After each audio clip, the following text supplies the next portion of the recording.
কোচবিহার লোকসভা নির্বাচনে দলের প্রার্থীর প্রচারে দেওয়াল লিখন শুরু। কোচবিহার 2 নম্বর ব্লকে এদিন দেওয়াল লিখন শুরু করেন তৃণমূল কংগ্রেসের জেলা সভাপতি অভিজিৎ দেব ভৌমিক ও ব্লক সভাপতি সজল সরকার। এছাড়াও ছিলেন তৃণমূল কংগ্রেস নেতা ও মহিলা কর্মীরা। জেলা তৃণমূল কংগ্রেস সভাপতি বলেন তারা কোনোভাবেই কোনো দিক দিয়ে পিছিয়ে থাকতে চান না, তাই কোচবিহার 2 নম্বর ব্লকের খাগড়াবাড়িতে দেওয়াল লিখন শুরু করেছেন তৃণমূল কংগ্রেস। এরপরে জেলা জুড়ে এই কর্মসূচি চলবে।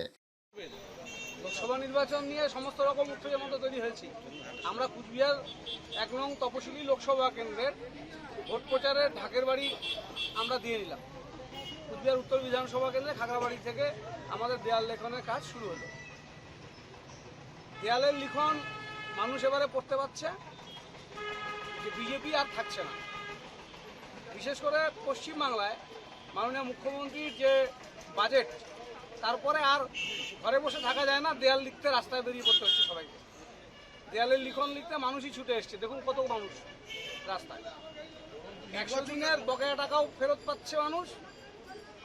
লক্ষ্মীর ভাণ্ডার টাকা ভাতা বেড়ে গেল এবং 50 দিনের কাজের গ্যারান্টি রাজ্য সরকার দিচ্ছে। এরপরে মাননীয় মুখ্যমন্ত্রীর জন্য যে দেয়ালের লিখন, সেটা মানুষ করতে পারছে, বুঝতে পারছে আগামী দিনে কি হতে যাচ্ছে। বিজেপি হারে হারে টের পাচ্ছে। এখন শুধু আমরা খুব আশঙ্কায় আছি যে দাঙ্গার পরিবেশ যে কোনো মুহূর্তে বিজেপি তৈরি করতে পারে। তাই মানুষকে একটু সচেতন, সকলে মিলে একটু বেশি করে নজরদারি রাখতে হবে। মানে এখন তো নির্বাচন ঘোষণা হয়নি, প্রার্থী তো অনেক দূরের কথা, মানে তারা কেন হঠাৎ করে আপনি এখনই আমাদের তো অনেকটাই কাজ আমরা এগিয়ে নিয়েছি, কাজে এই কাজটা পিছিয়ে থেকে গেল। পশ্চিমবঙ্গের বাজেট অধিবেশনে মুখ্যমন্ত্রী পুরোটাই এগিয়ে দিয়েছেন। আমাদের দেয়াল লিখনের কাজটা শুরু করলাম।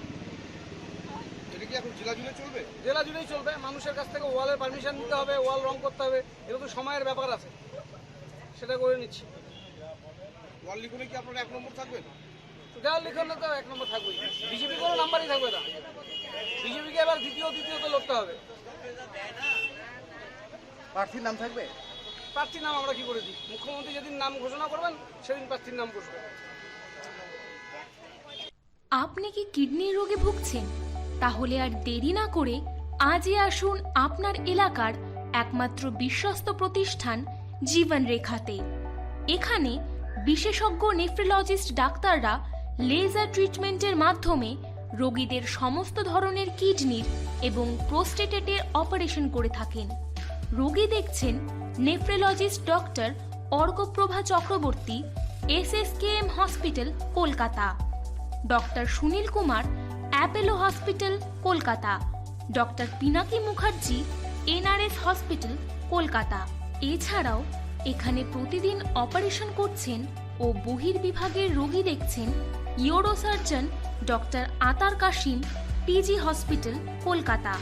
তাছাড়াও এখানে স্বাস্থ্যসাথী কার্ড ও ওয়েস্ট বেঙ্গল হেলথ স্কিমের সুবিধা রয়েছে। আমাদের ঠিকানা রায়গঞ্জ, উকিলপাড়া।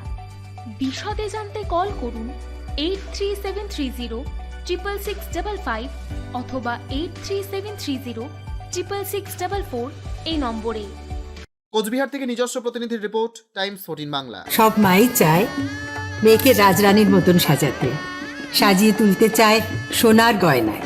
ওরিয়েন্ট জুয়েলার্স, সোনা যা সর্বক্ষণের। আপনি কি চাকরি পরীক্ষার্থী? চাকরি পরীক্ষার বই খুঁজছেন? তাহলে আজই চলে আসুন সৌর বুক অ্যান্ড ম্যাগাজিন সেন্টারে। এখানে BSc, WBCS, bank, rail, ICDS, nursing, ANM এবং GNM সহ কেন্দ্রীয় ও রাজ্য সরকারের সকল চাকরির পরীক্ষার বই ও ম্যাগাজিন পাওয়া যায়। আমাদের ঠিকানা খড়িমোড়, মোহনবাটি, রায়গঞ্জ। বিস্তারিত জানতে যোগাযোগ করুন 9002904090 অথবা 9434347016।